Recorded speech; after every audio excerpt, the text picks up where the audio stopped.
el sistema político entra en quiebra en cuanto que pues ya la mayoría de la gente pues pierde la confianza en las instituciones. Entonces entonces lo que pide el sistema, pues claro, es una segunda transición hacia algo pues donde la ciudadanía pues tenga algo más que de participación y de control, ¿no? de todo este desmadre, de ese neocaciquismo, ¿no?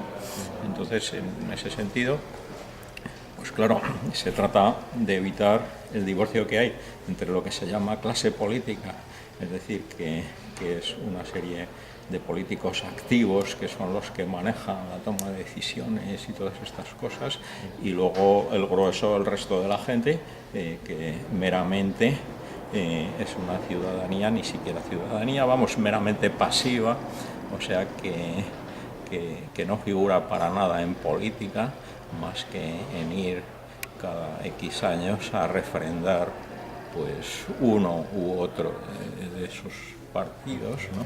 Para que sigan ahí pues manejando el cotarro, ¿no? Entonces, bueno, pues todo esto, claro, habrá que replantearlo, porque todo eso parte de la Constitución antigua y de una transición que se cerró en falso al margen de la ciudadanía, porque no hubo proceso constituyente.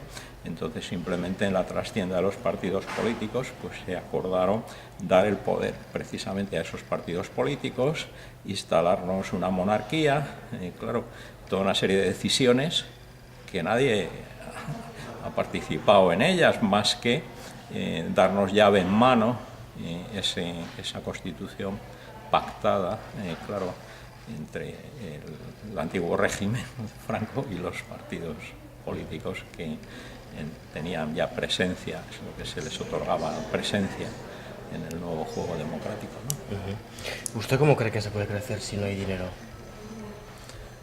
Bueno, crecer sí, el tema es ese, es que ahora lo que nos ha otorgado el sistema es el decrecimiento puro y duro. Quiero decir que el consumo de cemento ha pasado casi de 60 millones de toneladas al año a 16, ¿no? Entonces, claro, se ha desplomado, igual que el empleo, claro, pues todo el monocultivo inmobiliario de este país, pues es lo que lleva, claro, a magnificar la crisis respecto a otros países de nuestro entorno, unido a que esa burbuja se siguió financiando una vez que devorado el ahorro interno, con cargo al endeudamiento exterior, y entonces la banca se endeudó frente al exterior, y entonces, claro, pues es también la crisis financiera. Entonces, en ese sentido, no hay dinero.